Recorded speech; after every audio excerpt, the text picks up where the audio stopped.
دوستو ختم نبوت کا مسئلہ کوئی عام مسئلہ نہیں ہے، اور یہ آج سے نہیں شروع ہوا بلکہ اس کا آغاز نبی کریم صلی اللہ علیہ وسلم کے زمانے سے ہو چکا تھا۔ نبی کریم صلی اللہ علیہ وسلم کے آخری زمانے میں مسیلمہ کذاب نامی جھوٹے شخص نے نبوت کا دعویٰ کیا، اور نبی کریم صلی اللہ علیہ وسلم کی بارگاہ میں خط بھیجا، اور اس خط میں اس نے ایک بات کو تحریر کیا۔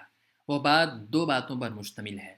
مسیلمہ کذاب کہنے لگا، اے اللہ کے نبی صلی اللہ علیہ وسلم، آپ دونوں میں سے ایک بات پر راضی ہو جائیں۔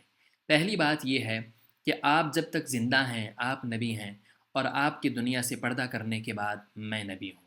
اور دوسری بات یہ ہے کہ آدھے عرب کے آپ نبی ہیں اور آدھے عرب کا میں نبی ہوں۔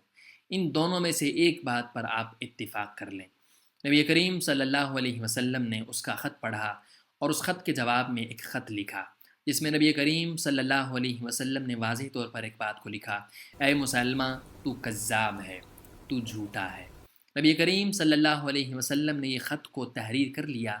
اب بات تھی اس خط کو مسلمہ کی دربار میں لے کے جانے کی۔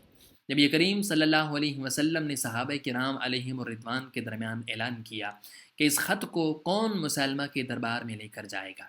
دوستو، مسلمہ کا دربار کوئی عام نہیں تھا جس کے پاس طاقت تھی، پاور تھی۔ ایک شخص وہاں وہی جا سکتا تھا کہ جو بہادر ہوتا، جو ایمان کی سلامتی کے ساتھ واپس آ سکتا، اور جس کے اندر اتنی جرت اور بہادری ہوتی کہ نبی کریم صلی اللہ علیہ وسلم کی ختم نبوت پر قربان ہو جاتا۔ نبی کریم صلی اللہ علیہ وسلم کا اعلان کرنا تھا۔ تمام صحابہ میں سے ایک غریب صحابی جو کہ اس وقت کے مالی حالات کے اعتبار سے اتنے مالدار نہیں تھے، کھجوریں بیچا کرتے تھے اور ان کے منہ میں کھجوریں تھیں، وہ اچانک کھڑے ہو گئے، جن کو تاریخ کے اوراق آج بھی حبیب بن زید رضی اللہ تعالی عنہ کے نام سے یاد کرتے ہیں۔ نبی کریم صلی اللہ علیہ وسلم نے پوچھا کہ آپ جائیں گے؟ حبیب بن زید کے منہ سے کھجوریں گر رہی تھیں۔ ساتھ والے صحابہ نے کہا کہ آپ پہلے اپنی کھجوریں تو سنبھال لیں، آپ کیسے جنگ کے لیے جائیں گے؟ آپ کیسے خط لے کر جائیں گے؟ تو حبیب بن زید کا جملہ دیدنی تھا۔ حبیب بن زید کہنے لگے کہ اگر میں تھوڑی دیر نہ کھڑا ہوتا تو مجھے ڈر تھا کہ کوئی اور صحابی یہ ڈیوٹی نہ کر جائے۔ نبی کریم صلی اللہ علیہ وسلم نے حضرت حبیب بن زید کو اپنا نیزہ اور اپنی تلوار عطا فرمائی۔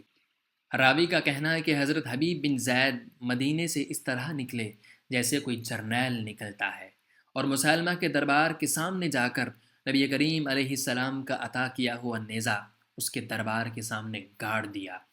مسلمہ پوچھنے لگا کہ کیا لے کر آئے ہو؟ حبیب بن زید نے کہا کہ تمہارے لیے خط لے کر آیا ہوں۔ مسلمہ نے اپنے دربار کے ریڈر کو بلایا اور اس کو خط پڑھنے کا حکم دیا۔ جب خط کو پڑھا گیا تو مسلمہ کے ارد گرد اس کے سارے لوگ موجود تھے، اور حبیب بن زید بھی سامنے کھڑے تھے۔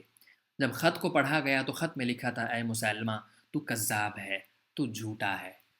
یہ بات اگر اکیلے کہی جاتی تو مسلمہ شاید برداشت کر لیتا، لیکن یہ بات تمام لوگوں کے درمیان کہی گئی، جس کی وجہ سے مسلمہ کو بہت زیادہ طیش اور غصہ آ گیا، اور وہ حبیب بن زید سے پوچھنے لگا کہ اب تمہارا کیا خیال ہے؟ تم اس خط سے کتنا اتفاق کرتے ہو؟ حبیب بن زید کے جملے ہمارے سینوں میں ایک بڑی اہم محبت پیدا کر دیتے ہیں۔ حبیب بن زید کہنے لگے، یہ بات نبی کریم علیہ السلام کے کہنے کے بعد ہماری کیا مجال ہے کہ ہم اپنی رائے قائم کریں؟ جو نبی کریم صلی اللہ علیہ وسلم نے فرما دیا ہے، ہماری بھی وہی رائے ہے جو ہمارے پیارے نبی صلی اللہ علیہ وسلم کی رائے ہے۔ اے مسلمہ، تو جھوٹا ہے، تو کذاب ہے۔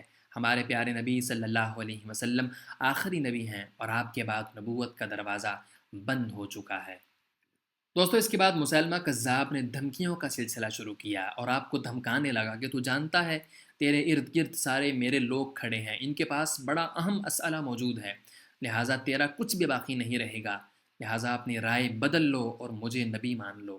لیکن حبیب بن زید نبی کریم علیہ السلام کے عظیم صحابی تھے، جو کہ اپنا مال جان قربان تو کر سکتے تھے لیکن ختم نبوت پر سمجھوتا نہیں کر سکتے تھے۔ حبیب بن زید نے کہا، ایسا بالکل نہیں ہو سکتا۔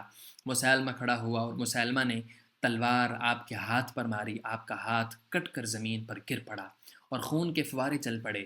مسلمہ نے کہا کہ اب بتاؤ کون نبی ہے؟ حبیب بن زید نے کہا، تم کتنے نادان ہو، جب میں نے اپنی رائے قائم کر دی ہے کہ ہمارے نزدیک اللہ کے آخری نبی صلی اللہ علیہ وسلم ہی سب سے خاتم النبیین ہیں اور آخری نبی ہیں، لہٰذا اس کے بعد ہمیں اپنی رائے قائم کرنے کا کوئی حق نہیں ہے۔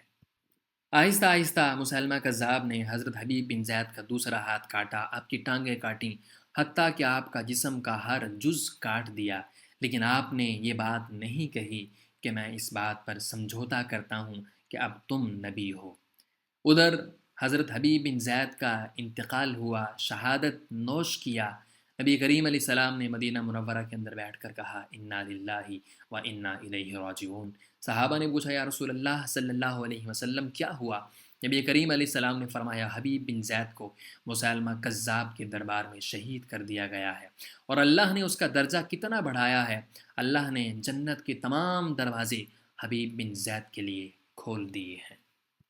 دوستو اس واقعے سے ہمیں پتہ چلتا ہے کہ یہ ختم نبوت کا مسئلہ اگر عام مسئلہ ہوتا تو حبیب بن زید اس پر کمپرومائز کر لیتے، سمجھوتا کر لیتے، لیکن آپ نے بالکل سمجھوتا نہیں کیا، اور تاریخ میں آنے والے تمام لوگوں کو بتا دیا کہ لوگوں یہ مسئلہ اتنا حساس ہے کہ اگر جان بھی دینی پڑے تو دے دینا، لیکن اس مسئلے پر کمپرومائز نہ کرنا۔